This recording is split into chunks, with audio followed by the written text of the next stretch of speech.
Hello dear students, आप हैं chemistry कंट channel पर और मैं हूं आपका होस्ट एल के मैथिल। और आप स्टडी कर रहे हैं केमिस्ट्री क्लास 11th की।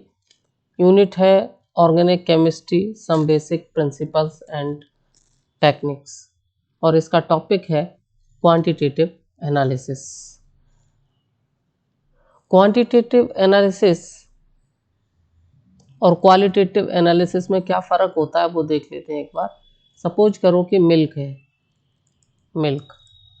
अब मिल्क में दो चीज़ें मिलाई जा सकती हैं। मिल्क में दो चीज़ें मिला सकता है, एक तो वाटर और क्या मिला सकता है बच्चों, यूरिया।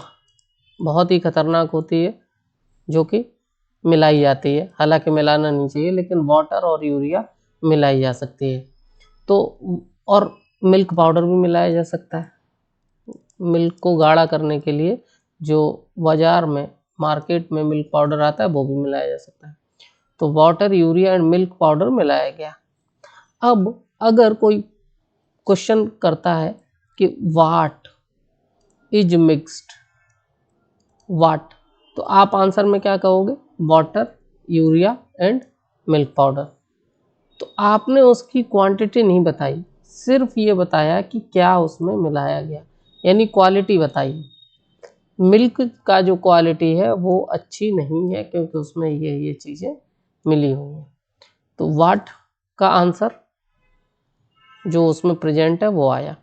तो ये होती है क्वालिटेटिव एनालिसिस। जब हम किसी भी कंपाउंड में कोई एलिमेंट डिटेक्ट करते हैं, जैसे कि कार्बन है या नहीं है, ऑक्सीजन है या नहीं है, या नाइट्रोजन है या नहीं है, तो हम फिर क्वालिटेटिव एनालिसिस बोलते हैं उसको।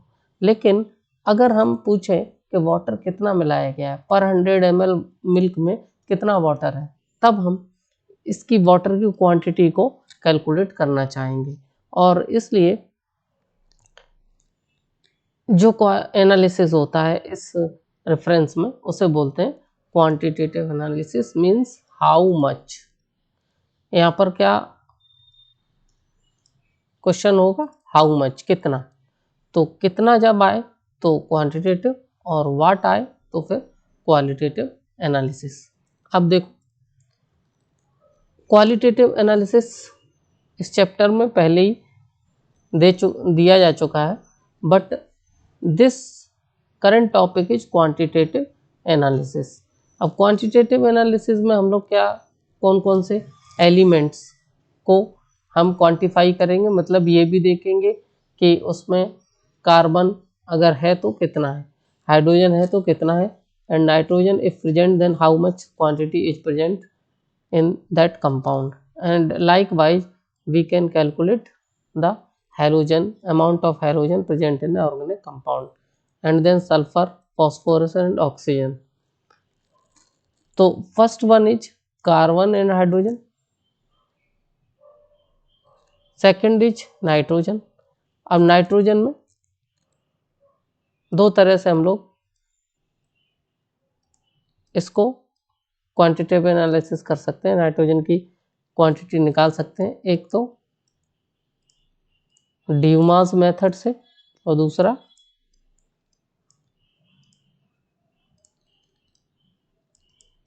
जेल्डाल्स मेथड से, ड्यूमास मेथड और जेल्डाल्स मेथड। तो आज हम जो स्टडी करेंगे वो ड्यूमास और जेल्डाल करेंगे, और यही इस क्वांटिटेटिव एनालिसिस में थोड़े डिफ़िकल्ट टॉपिक माने जाते हैं। They are suppose to be difficult, और बाकी जो एनालिसिस है वो इतने डिफ़िकल्ट नहीं है और आराम से किए जा सकते हैं। तो ड्यूमा और जेल्डाल आज हम डिस्कस करेंगे। और अब चलते हैं हम लोग, टॉपिक हमारा रहेगा अगला, कार्बन हाइड्रोजन हम लोग बाद में देखेंगे, और आज का जो हमारा टॉपिक है वो ड्यूमास मेथड। ड्यूमास मेथड क्योंकि बहुत सारी क्वेरीज आ रही थी कि ड्यूमास मेथड जरूर बताया जाए, और जेल्डाल मेथड भी नाइट्रोजन का क्वांटिटेटिव एनालिसिस के लिए बताया जाना चाहिए। तो that's why I have been taking these two topics.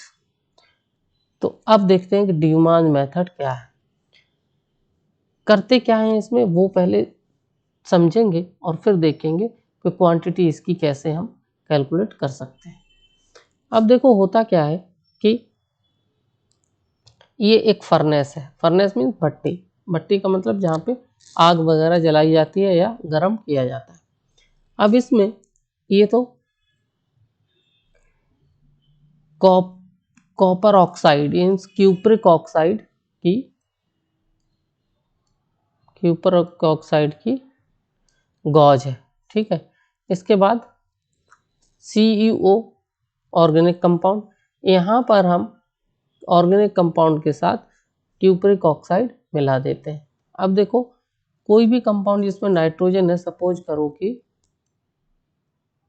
CH3NH2,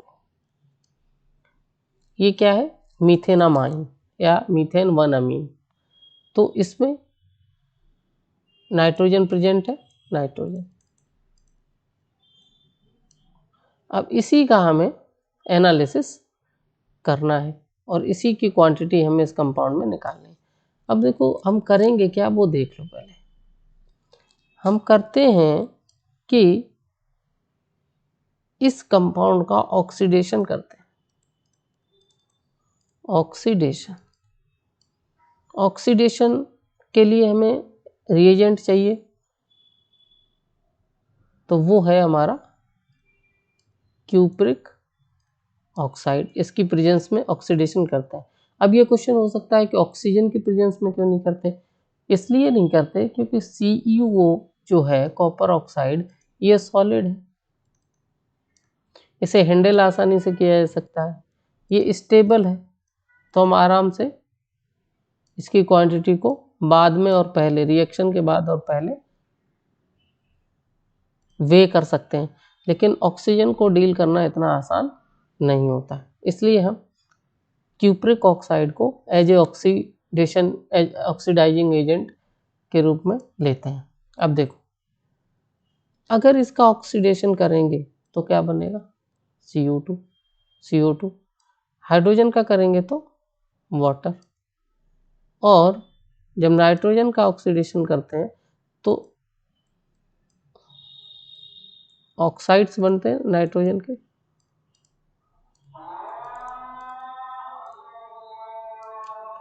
oxides of nitrogen बनते हैं। अब इन ऑक्साइड्स ऑफ नाइट्रोजन को फर्दर हम कन्वर्ट कर लेंगे N2 में, तो कुछ तो हमें पहले से ही N2 मिल जाती है और कुछ मिलते हैं ऑक्साइड्स ऑफ नाइट्रोजन, जिन्हें हम नाइट्रोजन में कन्वर्ट कर लेते हैं by passing this oxides of nitrogen over copper. तो कॉपर की गॉज भी होती है इसमें, देखो ये तो हो गया CuO रिड्यूस्ड कॉपर गॉज, ये देखो कॉपर गॉज। तो नाइट्रोजन के जो ऑक्साइड्स हमें मिलते हैं वे इस गॉज से जब पास होते हैं तो नाइट्रोजन बनती है। तो अब हम इसको और थोड़ा सा स्पेसिफाई कर लेते हैं क्या क्या बनेगा। सपोज करो ये हमारा, अब इसको जो दो हाइड्रोजन है वो यहीं पर ले लेते हैं, C5N, और हमने CuO से इसे रिएक्ट कराया और हमारा बना CO2। हाइड्रोजन जो है वो वाटर में कन्वर्ट हो जाएगा, वाटर वेपर्स में, और नाइट्रोजन में, और कॉपर जो रहेगा कॉपर ऑक्साइड वो कन्वर्ट हो जाएगा कॉपर में। क्यों, क्योंकि ऑक्सीजन इसने इसको दे दी, जब ऑक्सीजन इसको दे दी तो कॉपर को भी मिल गई ऑक्सीजन, हाइड्रोजन को भी मिल गई, तो जब ऑक्सीजन यहाँ पर इसने दी तो कार्बन को भी मिली, हाइड्रोजन को भी मिली। कार्बन ने लेकर के इसे CO2 में कन्वर्ट कर दिया, हाइड्रोजन ने लेकर H2O में, और नाइट्रोजन हमें फ्री स्टेट में मिल गई, फ्री, ये किसी से कंबाइन नहीं है। और जो बचा वो चूँकि ऑक्सीजन निकल चुकी है तो कॉपर हमें मिल गया, ठीक है। हाँ, अब आप कहोगे कि नाइट्रोजन का ऑक्सीडेशन क्यों नहीं दिखाया, we can show it by using separate reaction।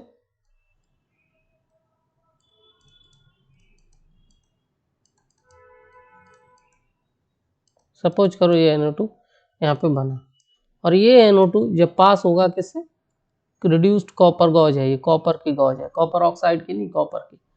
तो NO2 को जब हम कॉपर के ऊपर से गुजारेंगे तो ये बनेगा N2 और ये बनेगा कॉपर ऑक्साइड। ठीक है, तो फिर से हमें कॉपर ऑक्साइड मिल गया और हमें नाइट्रोजन मिला। तो अब हमें जो मिला है नाइट्रोजन, इसका वॉल्यूम हमें पता करना है। क्या पता करना है? वॉल्यूम। ठीक है, अब देखो वॉल्यूम वैसे तो हमें आराम से पता चल जाएगा। कैसे? देखो सारी गैसेस बनकर यहाँ पर आएंगे। यहाँ पर क्या क्या है?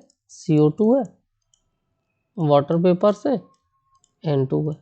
ठीक, अच्छा ये जो ट्यूब है जो इस फर्नेस से कनेक्टेड है, ये ग्रेजुएटिंग ट्यूब से फर्दर कनेक्टेड है। ठीक, ये ग्रेजुएटिंग ट्यूब है।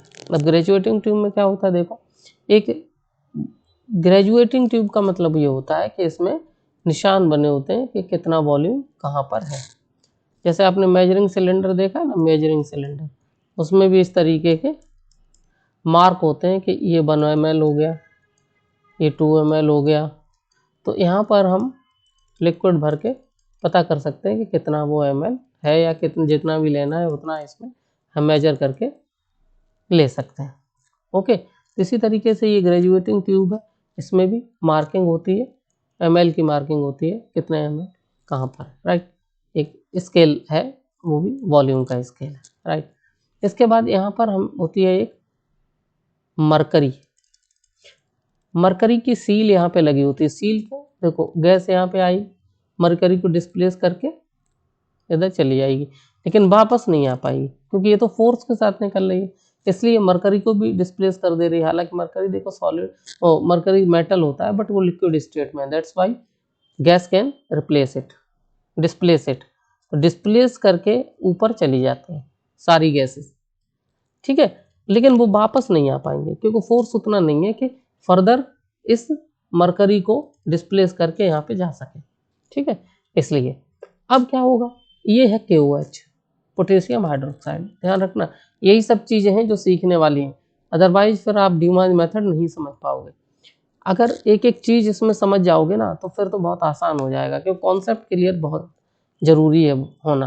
रट्टाफिकेशन बिल्कुल भी नहीं करना है केमिस्ट्री में, और मैं बिल्कुल भी इस फेवर में नहीं हूँ कि कोई भी चीज़ रटी जाए।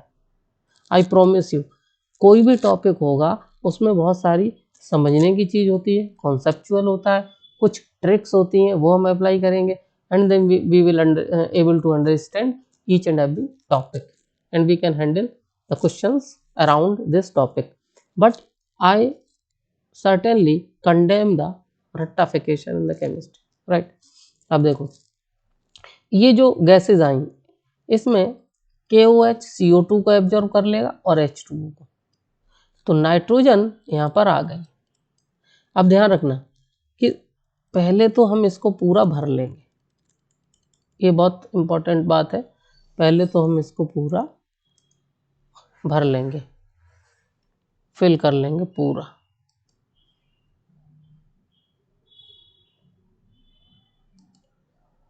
ठीक है, इसको हम पूरा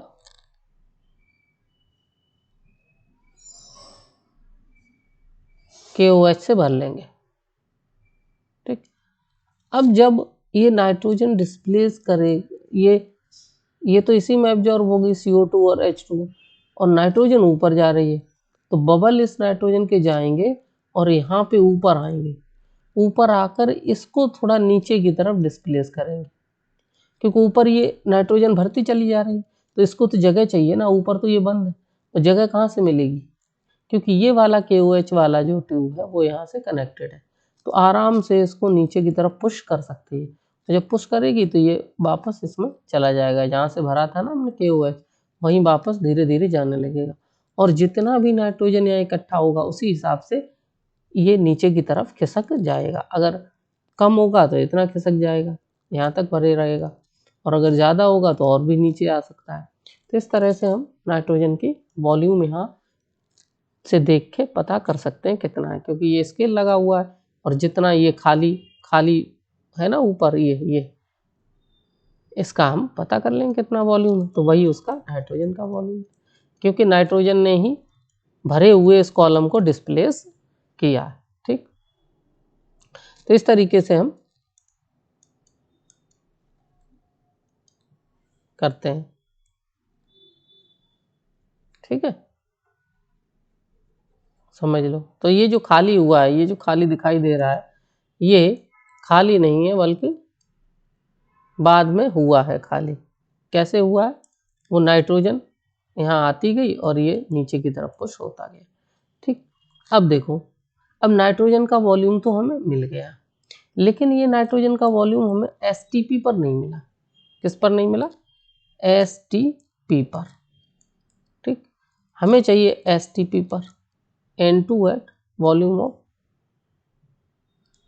N2 एट एसटीपी। क्यों चाहिए एसटीपी पर भाई? जब हमें वॉल्यूम यहाँ नाइट्रोजन का मिल चुका है तो एसटीपी पर क्यों चाहिए? स्टैंडर्ड टेम्परेचर एंड प्रेशर पर ही क्यों चाहिए? क्योंकि इसका कैलकुलेशन में बहुत यूज है, क्योंकि हम यहाँ पे मोल कॉन्सेप्ट लगाएंगे बाद में, मोल कॉन्सेप्ट, और हम बताएंगे कि एसटीपी पर 22.4 लीटर किसी भी गैस का वॉल्यूम उसके मॉलिक्यूलर मास इन ग्राम्स के बराबर होता है। मॉलिक्यूलर मास अगर ग्राम में ले ले तो उसके बराबर होता है, यानी 1 मोल के बराबर होता है। 24 लीटर 1 मोल के बराबर होता है एसटीपी पर, इसलिए हमें एसटीपी पर चाहिए, और कोई बात नहीं है। अब देखो,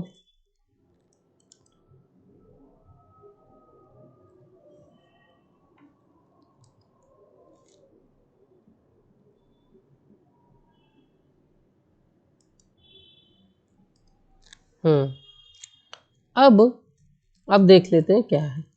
अब धीरे धीरे आगे बढ़ते हैं। अब ये बहुत सारी चीज़ें हमने समझ ली कि हमारा जो वॉल्यूम ऑफ नाइट्रोजन कलेक्टेड कितना आ गया, वो आ गया P1। ठीक, और सॉरी B1 कितना आ गया, B1। ठीक, ओके। रूम टेम्परेचर जिस पर हम कैरी आउट कर रहे हैं कोई ये वाला एक्सपेरिमेंट या एनालिसिस, उसका है T1। ठीक है, और प्रेशर है, वो नाइट्रोजन का प्रेशर नहीं है, एटमॉस्फेरिक प्रेशर है, प्रेशर है P1। अब देखो, प्रेशर जो P1 है वो निकाला जाता है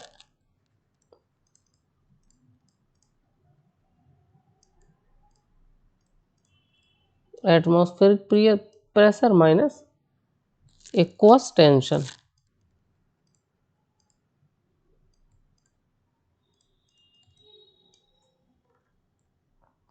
atmospheric pressure minus aqueous tension. तो बस ये ध्यान रखना कि एक्वस टेंशन यहाँ पर एक टर्म यूज हो जाता है, जिससे कि P1 हम निकाल सकते हैं, एटमॉस्फेरिक प्रेशर में से एक्वस टेंशन को माइनस कर देंगे। तो अब हमारे पास क्या क्या आ गया, P1, T1 और V1 ये आ गया। अब देखो, एक फॉर्मूला आपने पढ़ा होगा गैसियस स्टेट में, ये होता है P1 V1, या ये सुना होगा आपने PV इक्वल टू nRT। ठीक, इसी से हम निकालते हैं, देखो P1 V1 upon T1 equal to P2 V2 upon T2।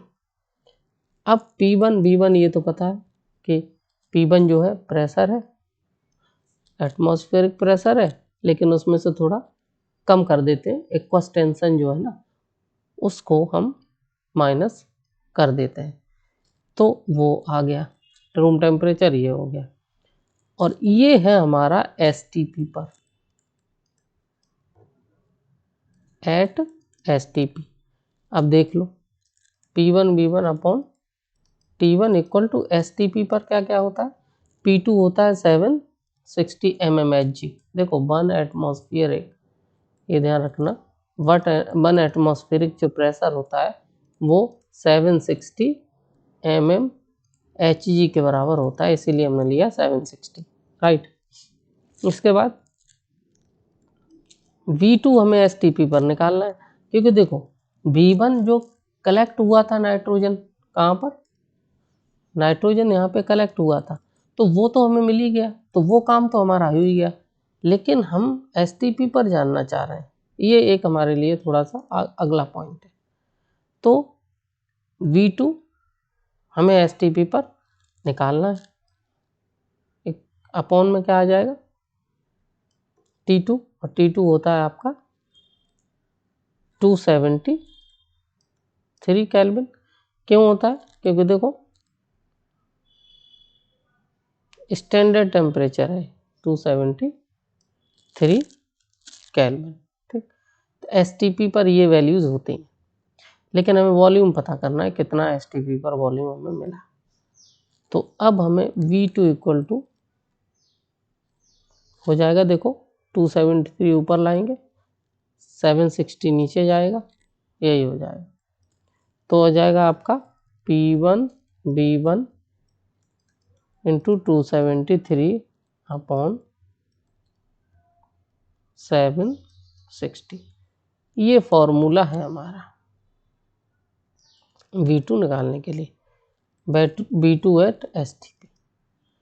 ध्यान रखना वॉल्यूम तो हमारा पहले ही निकल आया था, लेकिन हम STP पे जानना चाह रहे हैं, इसीलिए STP पर क्यों जानना चाह रहे हैं वो अब अगले इसमें आएगा। अब क्या करेंगे आगे, देखो एट STP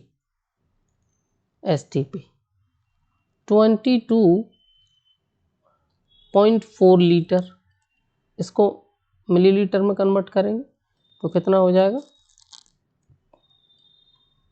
22,400 ml। ये इक्वल टू होता है 22.4 लीटर होता है 1 मोल के इक्वल, तो ये भी 1 मोल के इक्वल हो गया, ये भी 1 मोल के इक्वल हो गया। 1 मोल नाइट्रोजन की जो वैल्यू होगी ग्राम में वो होगी, देखो 14 + 14 क्योंकि 2 है ना, तो 28 ग्राम। 1 मोल कितना होता है, अगर मॉलिक्यूलर मास को हम ग्राम में ले लें तो वही 1 मोल होता है। तो 22,400 ml of nitrogen contains equal to 28 gram nitrogen.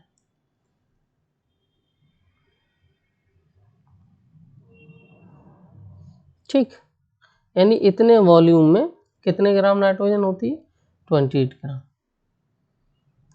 तो therefore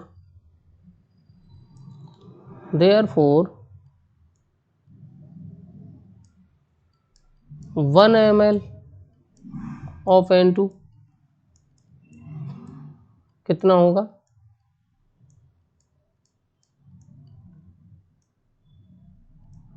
कितना ग्राम। ये यूनिटरी मेथड चल रहा है जो 5th क्लास में होता है। अब कितना वॉल्यूम हमने निकाला है V2, तो V2 ml ऑफ नाइट्रोजन कितना कंटेन करेगा, 28 अपॉन 22,400 इंटू V2, ठीक है, ओके। अब परसेंटेज ऑफ नाइट्रोजन, इसको B भी ले सकते हैं V2 भी ले सकते हैं। अच्छा, परसेंटेज ऑफ नाइट्रोजन कैसे निकालेंगे, देखो अब ये तो ग्राम में हमें पता चल गया कि नाइट्रोजन की क्वांटिटी कितनी है, ये हमारी आ गई क्वांटिटी ऑफ नाइट्रोजन, क्लियर। अब देखो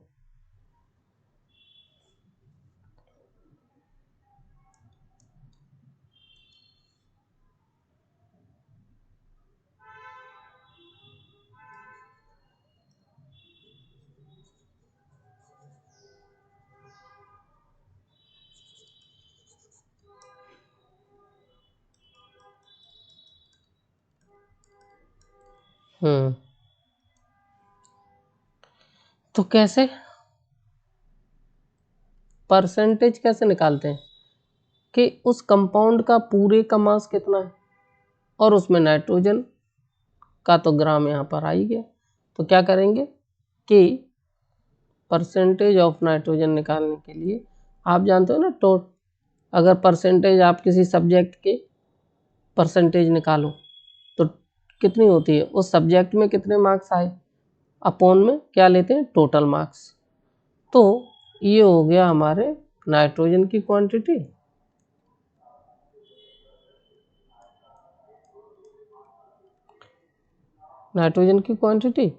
और डिवाइडेड बाई जो कंपाउंड का मास है m। तो यहाँ भी ले सकते हैं कि let amount of compound is m gram.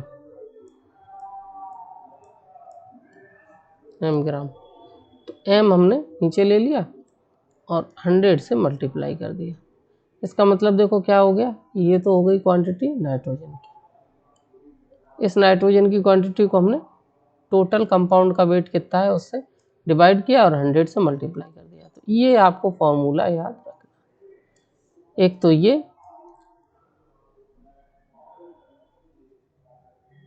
तो तीन चीज़ें हमें याद रखनी है, तीन फॉर्मूले। एक तो ये जब वो एसटीपी पर वॉल्यूम हम निकालेंगे, इसके बाद उसकी नाइट्रोजन की क्वांटिटी यहाँ से निकाल लेंगे, मोल कॉन्सेप्ट से हम निकालेंगे। तो स्टेप 3 है इसके, ठीक है। तो ये भी हम लोग देख लें कि स्टेप फर्स्ट क्या है।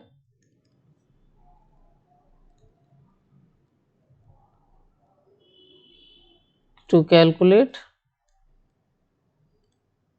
Volume of nitrogen eight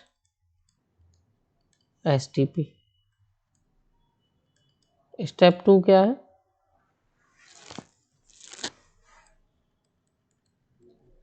find out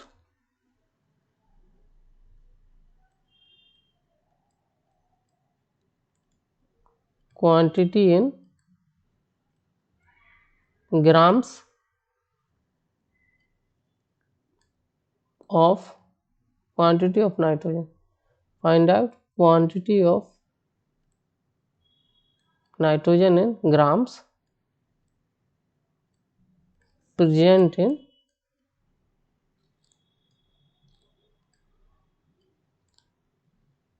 volume collected at STP। ठीक, स्टेप 3 क्या है,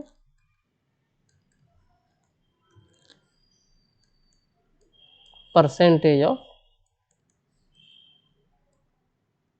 नाइट्रोजन by using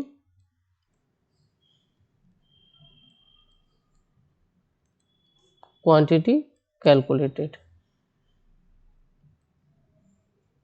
ठीक है, तो ये स्टेप्स हमारे 3 आ गए। तो स्टेप्स यहाँ पर ये बहुत इंपॉर्टेंट है, ये आप नोट कर लें। इससे calculation of volume at STP जब कहोगे तो ये वाला लिख देना। ठीक, दूसरे स्टेप में find out quantity of grams present in the volume collected at STP, तो वो ये हो गया, इस वॉल्यूम में कितनी क्वांटिटी है। और percentage of nitrogen by using quantitative quantity calculated, तो परसेंटेज हम निकालने के लिए ये वाला फॉर्मूला इस्तेमाल करेंगे। तो ये जो एम है वो तो क्वांटिटी ऑफ कंपाउंड है। कौन सी क्वांटिटी ऑफ कंपाउंड है, जो हमने ये वाला लिया था, ये जो कंपाउंड लिया था ना स्टार्टिंग में, उसकी क्वांटिटी है एम ग्राम, या उसका अमाउंट है एम ग्राम। ठीक है, तो इस तरीके से हम कैलकुलेशन करते हैं। ओके, अब आगे चलते हैं। अब एक प्रॉब्लम है यहाँ पर, in Dumas method for estimation of nitrogen 0.3। अब ध्यान रखना, अब ये कैसे हम टैकल करते हैं इन सब्जेक्ट, इनको वो हम लोग देख लेते हैं।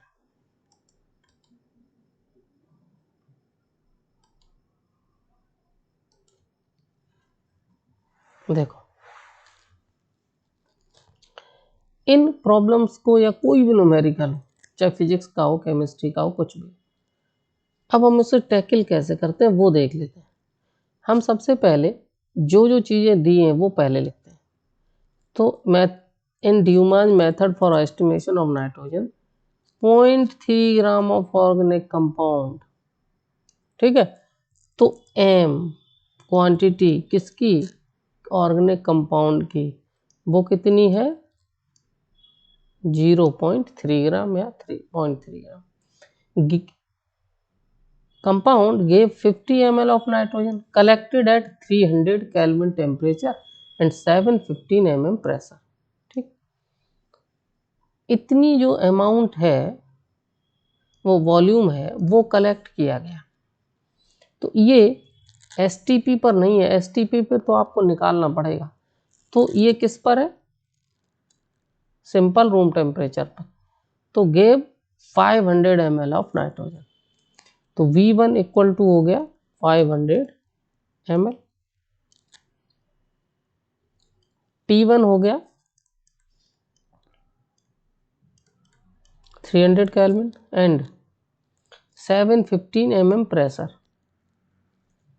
तो ये एटमॉस्फेरिक प्रेशर हो गया हमारा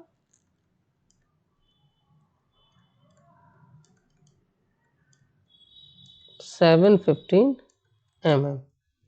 calculate the percentage composition of nitrogen in compound. Percentage पता करवा रहा है, किसकी, percentage of nitrogen. Aqueous tension इसने दिया है 300 केल्विन पर, ये है aqueous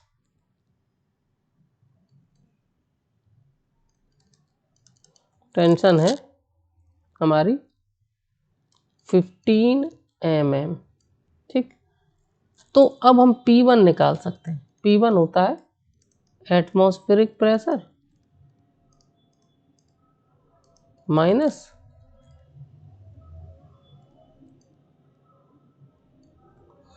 aqueous tension,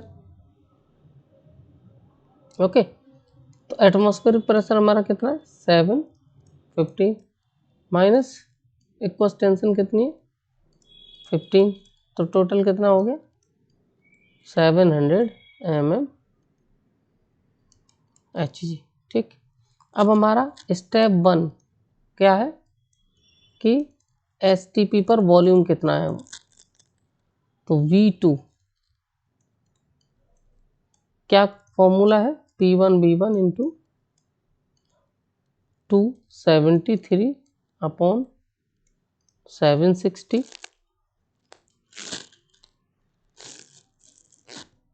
into T1। ये आप देख लें, यही वाला है स्टेप 1 में। इसी में हमें वैल्यूज पुट करनी है। P1 कितना हो गया 700, V1 कितना है 500, ये 273 है, 760 है और ये है 300। तो 300 से ये 0 से 0 कैंसिल, इससे ये कैंसिल। तो जब हम इसको कैलकुलेट करते हैं तो ये आप कर लेना, ये आ जाता है हमारा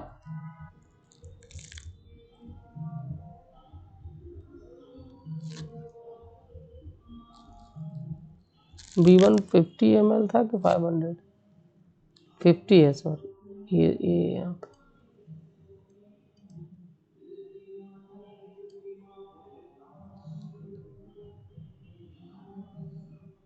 तो ये बचा रहेगा, ठीक है। इससे ये कैंसिल हो जाएगा, इससे ये कैंसिल हो जाएगा, ठीक। तो जब इसको आप कैलकुलेट करोगे तो आएगा 41.9 ml, ठीक। तो ये V2 आ गया। अब स्टेप सेकंड क्या है कि quantity of nitrogen in this volume, यही तो है। तो quantity of nitrogen in this volume वो कैसे कैलकुलेट किया था हमने, मोल कॉन्सेप्ट से। उसका फॉर्मूला क्या आया था 28 अपॉन 22,400 V2, आप V भी ले सकते हैं, कोई दिक्कत नहीं है। ये और परसेंटेज भी, परसेंटेज निकालनी है तो डायरेक्ट स्टेप 3 का ही स्टेप 2+3 लिख दो, ठीक है। यहाँ पर ले लो ऑर्गेनिक कंपाउंड की क्वांटिटी कितनी आई कितनी है और इनटू 100। अब देखो V2 आपका आ गया 41.9, M आपका पता है देखो 0.3 ग्राम, क्लियर। तो क्या यहाँ पे वैल्यू रख दो 28 अपॉन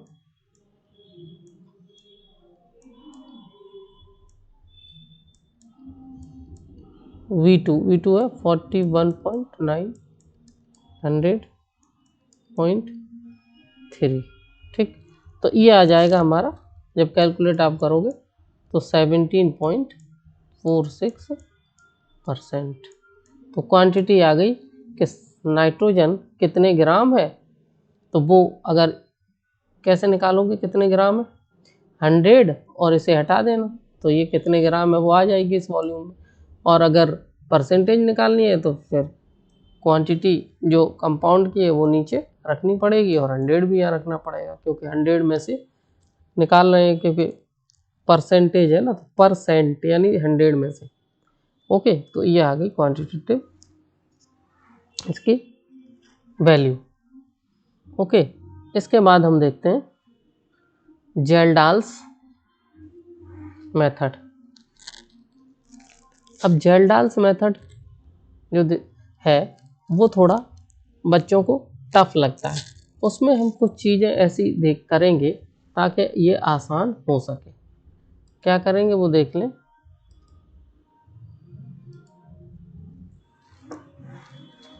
पहले तो ये समझेंगे कि हमें आखिर इसमें करना क्या है, करेंगे क्या।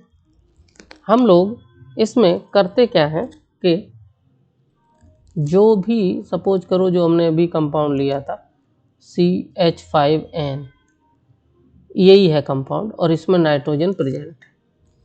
इस नाइट्रोजन को हम कन्वर्ट कर लेते हैं अमोनिया में। किस में कन्वर्ट कर लेते हैं अमोनिया में, ठीक है। अब अमोनिया का कितना वॉल्यूम निकला ये जानने के लिए हम इसे रिएक्ट कराते हैं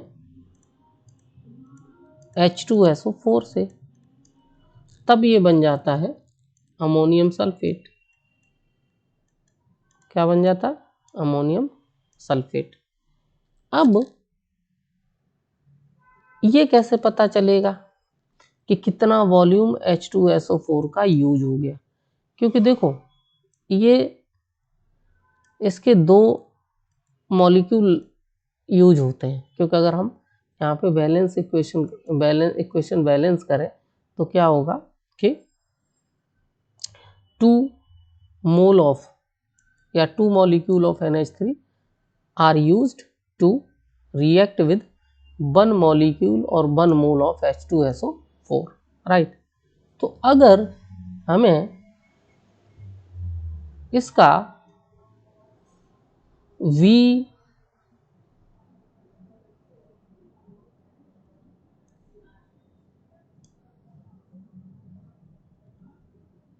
V वॉल्यूम यूज हो H2SO4 का, तो देखो एक मॉलिक्यूल के मुकाबले इसके कितने यूज हो रहे हैं 2, तो V वॉल्यूम के मुकाबले इसके कितने यूज होंगे, कितना मतलब 10 ml, सपोज करो 10 ml है ये, तो 10 ml H2SO4 से रिएक्ट करने के लिए कितना ml NH3 की जरूरत होगी 10 2 जा 20, क्योंकि डबल लग रहा है तो 20, जैसे अगर 10 ml इसका हमें यूज हुआ तो 20 ml हमें इसका यूज तो हमें पता चलेगा कि 20 ml NH3 है, राइट, क्योंकि ये डबल है जस्ट डाउन, ठीक। तो अब ये तो समझ में आ गया, लेकिन बात ये है कि ये यूज जो हुआ है H2SO4 वो कैसे पता चलेगा। वो ऐसे पता चलेगा कि अगर लेफ्ट आउट जो है, तो स्टेप 1 क्या है, स्टेप 1 देख लेंगे, find out left out H2SO4। तो लेफ्ट आउट H2SO4 में से जो बचा है ये, अगर जो पहले लिया था, शुरू में जो लिया था, उसमें से अगर ये माइनस कर देंगे तो हमें ये पता चल जाएगा कि इसमें कितना यूज हुआ। अब देखो, तो शुरुआत में जो लिया था वो तो हमें पता ही है, शुरुआत में जो लिया था वो हमें पता है, लेकिन हमें क्या नहीं पता है, हमें ये नहीं पता है कि इसका बचा कितना या फिर यूज कितना हुआ। ठीक, तो स्टेप 1 में हम फाइंड आउट करेंगे लेफ्ट आउट H2SO4। वो कैसे करेंगे? वो करेंगे हम, जो भी H2SO4 बचा है उसको NaOH से रिएक्ट करा के। अच्छा, एक चीज़ ध्यान रखना कि स्टैंडर्ड H2SO4 लेंगे यहाँ पर, मतलब इसकी मोलरिटी 1m होगी, m या 1m जो भी है, m ले लो, m मोलरिटी, और NaOH की भी कितनी होगी, ये भी स्टैंडर्ड लेंगे 1m, यानी जितनी मोलरिटी इसकी होगी उतनी इसकी होगी। तो उससे क्या होगा कि वॉल्यूम कैलकुलेट करने में आसानी होगी। तो ये जो बचा है, ठीक है, ये जो बचा है इसकी रिएक्शन NaOH से कराएंगे। NaOH से जब कराएंगे तो ध्यान रखो कि इसके दो मॉलिक्यूल इसके एक मॉलिक्यूल से रिएक्ट कर रहा है, क्या बनेगा? जाहिर सी बात है कि Na2SO4 और H2O बनेगा। तो ये जो NaOH हमने लिया है ये पता करने के लिए कि कितना H2SO4 बचा है, तो अगर इसका V वॉल्यूम यूज होता है, V वॉल्यूम, तो इसका होगा V/2। कैसे? देखो, जब 2 होता है तो इसका 1 है, तो 1 होगा तो इसका आधा होगा। ठीक है, 2 मॉलिक्यूल जब यूज हो रहे हैं तो यहाँ पर एक H2SO4 यूज हो रहा है, लेकिन इसका एक मॉलिक्यूल यूज होगा तो इसमें कितना वॉल्यूम या कितना मॉलिक्यूल यूज होगा? हाफ। तो V वॉल्यूम अगर इसका यूज होता है तो इसका V/2 वॉल्यूम ही यूज होगा। ठीक है, इसका मतलब ये हुआ कि अब हमें पता चल गया कि कितना वॉल्यूम हमारा बचा।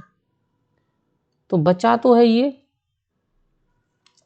और शुरू में कितना लिया था? शुरू में हमने लिया था V, देखो ये है हमारा V1,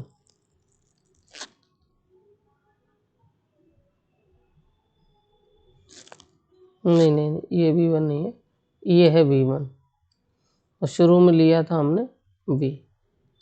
तो यहाँ पर लिख लेंगे हम थोड़ा सा कि वॉल्यूम ऑफ H2SO4 कितने? 1m is BML। ओके, ये BML है। अब NaOH का V1 वॉल्यूम लगा इसको न्यूट्रलाइज करने के लिए, तो H2SO4 का कितना वॉल्यूम होना चाहिए? V1/2।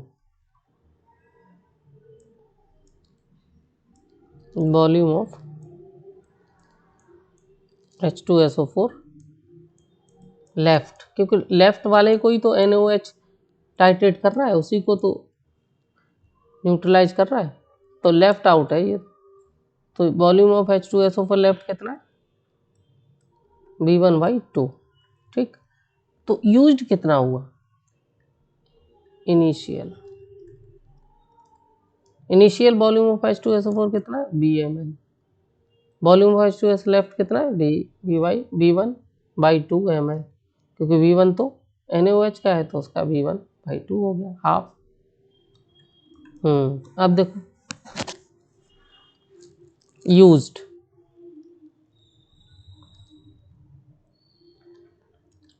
Volume of H2SO4 used against NH3, वो कितना होगा? जाहिर सी बात है कितना होगा, b माइनस B1/2 कितना हो जाएगा,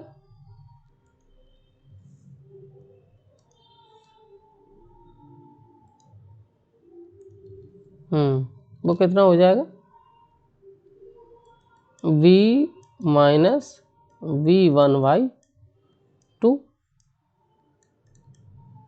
ये H2SO4 यूज्ड है, H2SO4 यूज्ड।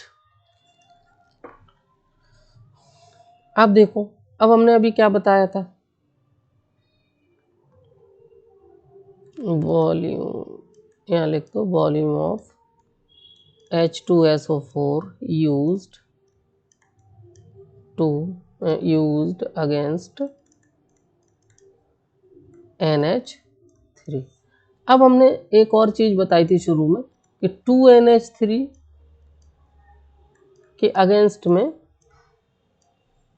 एक ही H2SO4 यूज हो रहा है, तो ये है इसका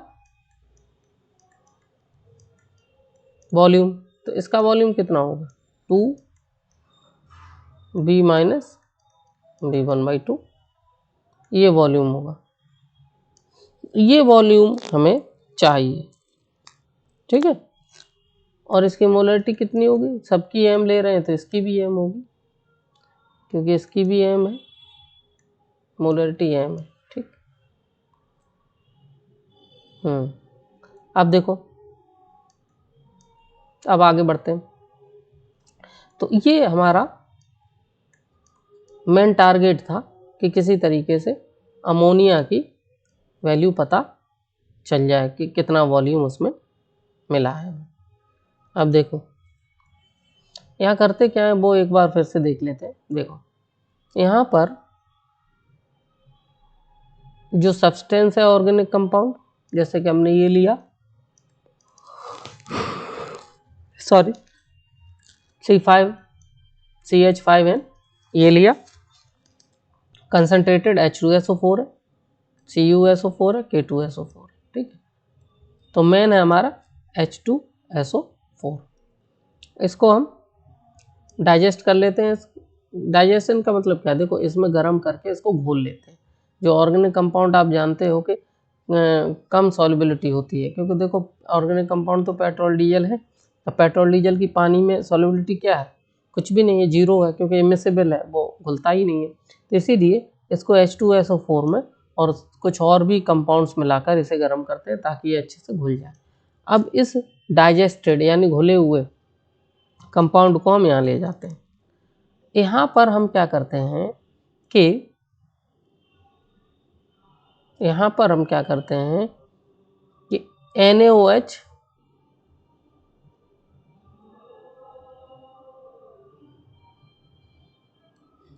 से रिएक्ट करा के NH3 बनाते हैं, और जो NH3 बनती है वो इसी से H2SO4 से रिएक्ट करके अमोनियम सल्फेट बना लेता है, ठीक। और बचा हुआ जो H2SO4 है वो वेपर में बन के बचा हुआ, समझना बचा हुआ है ये, उसको हम यहाँ पे कलेक्ट कर लेते हैं, लेफ्ट आउट। ये बहुत कॉन्सेप्ट क्लियर करने की ज़रूरत है, नहीं तो ये फिर समझ में नहीं आएगा आपको। लेफ्ट आउट है ये, तो H2SO4 यहाँ पर जो आया वो लेफ्ट है। इसकी क्वांटिटी हम किससे रिएक्ट करा के पता कर लेंगे, NaOH से। और जो शुरुआत में लिया था उसमें से ये माइनस करके वो क्वांटिटी हम पता कर लेंगे जो NH3 से रिएक्ट हुई थी, ठीक। ठीक है, तो अब NH3 से जो रिएक्ट हुई थी वो ये है वॉल्यूम या क्वांटिटी। तो इसके अगेंस्ट में जो वॉल्यूम NH3 का आया वो आया 2 into volume of H2SO4 which was used to react with NH3, ठीक। तो इसकी हमें ज़रूरत थी, तो ये हमें मिल गया। अब देखो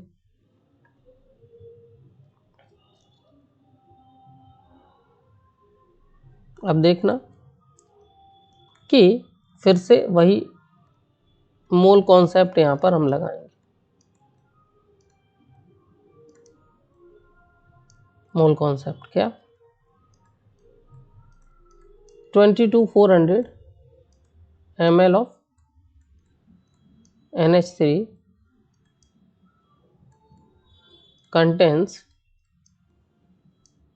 कितना,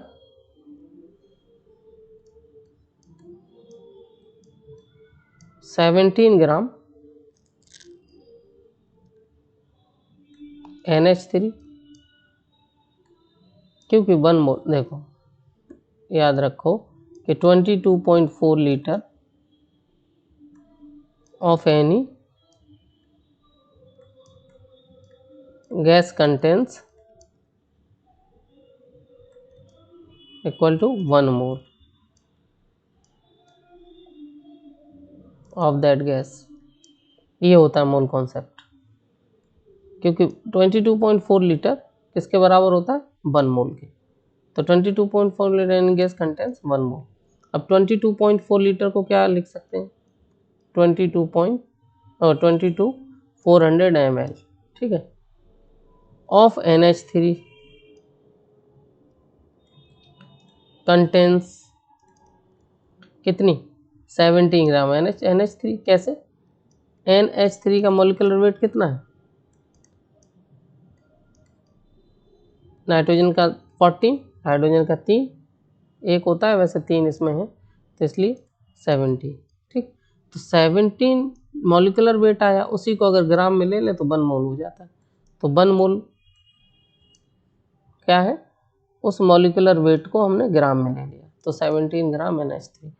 अब यहाँ पे देखो कि NH3 तो 17 ग्राम है, इसमें नाइट्रोजन कितनी है, 14 ग्राम, ये लिया तो 14 ग्राम नाइट्रोजन, क्योंकि नाइट्रोजन का ही हमें पता करना है।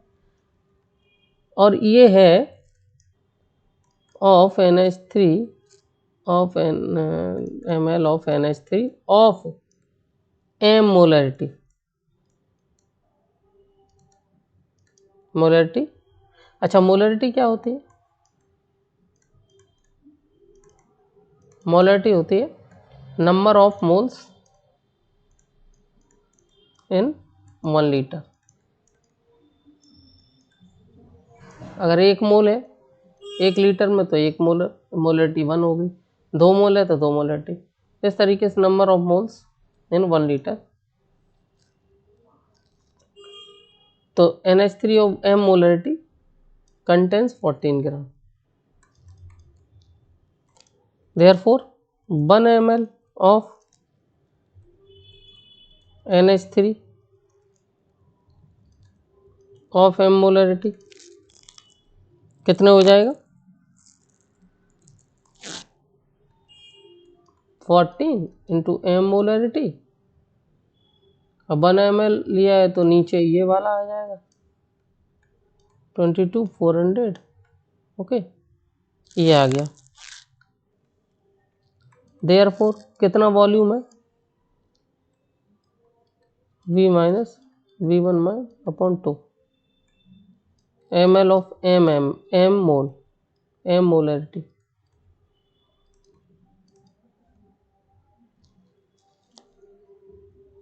ml of ammonia of m molarity contains equal to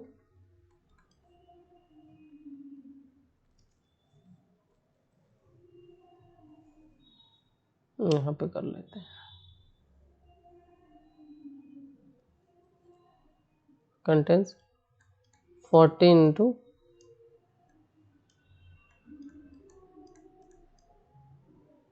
अब देखो इसको मल्टीप्लाई में ले जाएंगे,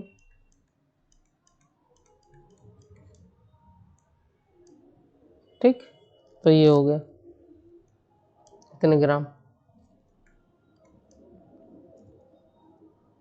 अब क्वांटिटी तो हमारी आ गई, अब परसेंटेज कैसे निकालोगे, परसेंटेज का हमने बताया था कि इस कंपाउंड जो लिया था शुरू में ये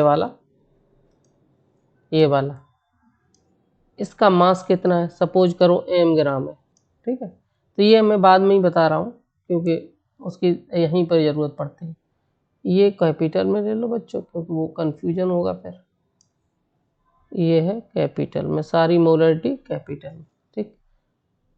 परसेंटेज में क्या होगा कि नीचे तो टोटल क्वांटिटी आ जाएगी। देखो ये तो क्वांटिटी आई नाइट्रोजन की, नाइट्रोजन की क्वांटिटी आई। अब इसका परसेंटेज कैसे निकालेंगे? नाइट्रोजन की क्वांटिटी अपॉन टोटल कंपाउंड की क्वांटिटी इंटू 100। तो इसमें ही क्या कर देंगे,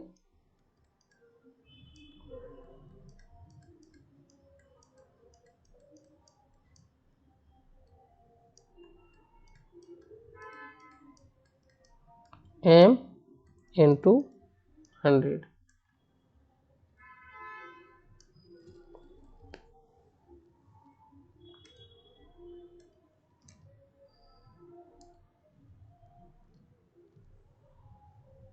इसको यहाँ पर, चूँकि यहाँ पे वीडियो होगा तो इसलिए ये इसको यहाँ पे लिख देते हैं, volume of H2SO4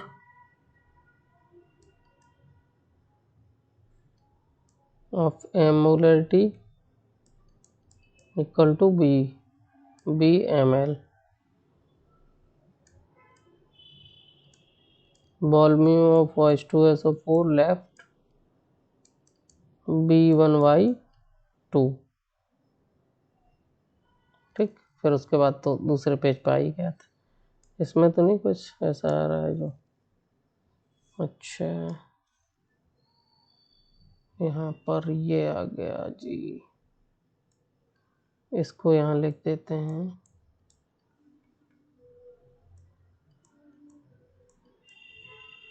ml of nitrogen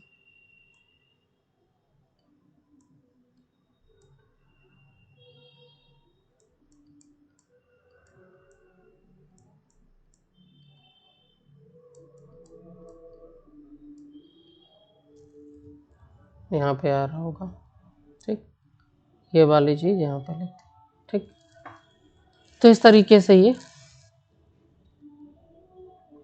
Dumas और जेल्डाल,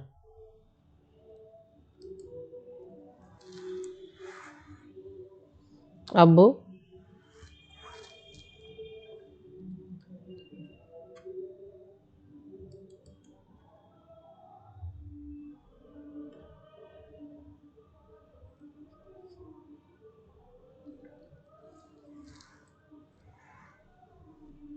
तो जेल्डाल मेथड में देखो क्या क्या है।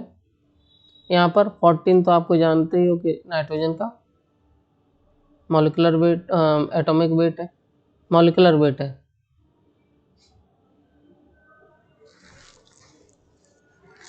मॉलिक्यूलर वेट तो नहीं है, बल्कि अमोनिया में कितनी नाइट्रोजन है वो है।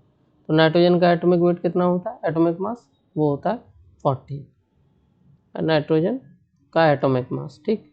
ये है मोलरिटी, ये उसका वॉल्यूम है अमोनिया का, और ये तो आप फिक्स अमाउंट है जानते ही, और ये ऑर्गेनिक कंपाउंड का मास है। तो ये इतनी चीज़ों की ज़रूरत पड़ती है। अब V क्या है, टोटल H2SO4 है, टोटल H2SO4 है, और V1/2 क्या है, जो H2SO4 NaOH के अगेंस्ट में टाइट्रेट हुआ था, मतलब लेफ्ट हुआ था, तो बचा हुआ H2SO4 ये है। तो NH3 के अगेंस्ट में यूज कितना हो गया, तो V-B1/2, ठीक। और V1 क्या है, NaOH का वॉल्यूम, ठीक। तो इस तरीके से हम ये कैलकुलेट करते हैं। अब देखो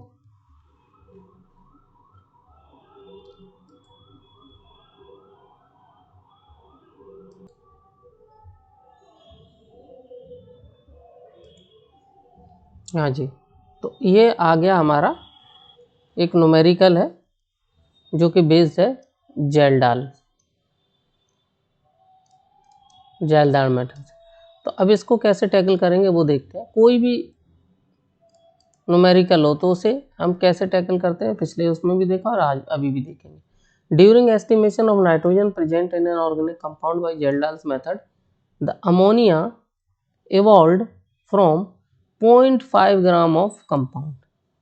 इसका मतलब टोटल जो कंपाउंड है हमारा उसका वेट दिया गया है 0.5 ग्राम।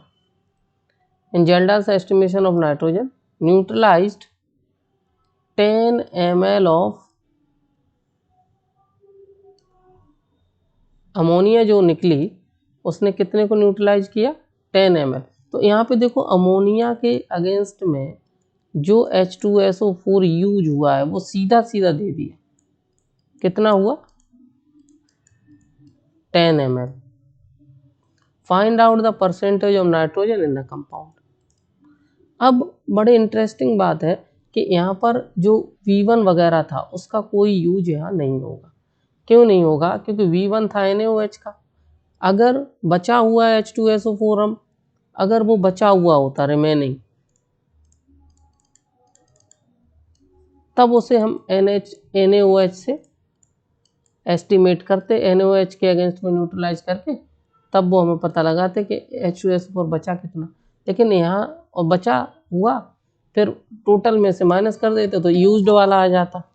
लेकिन बात ये है कि यहाँ पर जो H2SO4 है वो सीधा सीधा NH3 के अगेंस्ट में कितना यूज हुआ है वही दे दिया गया।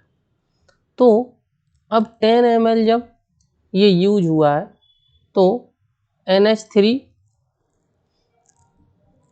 आपने बताया था कि 2 दुगना होता है, तो 10 ml जब H2SO4 यहाँ यूज हुआ तो 20 ml ये हो गया।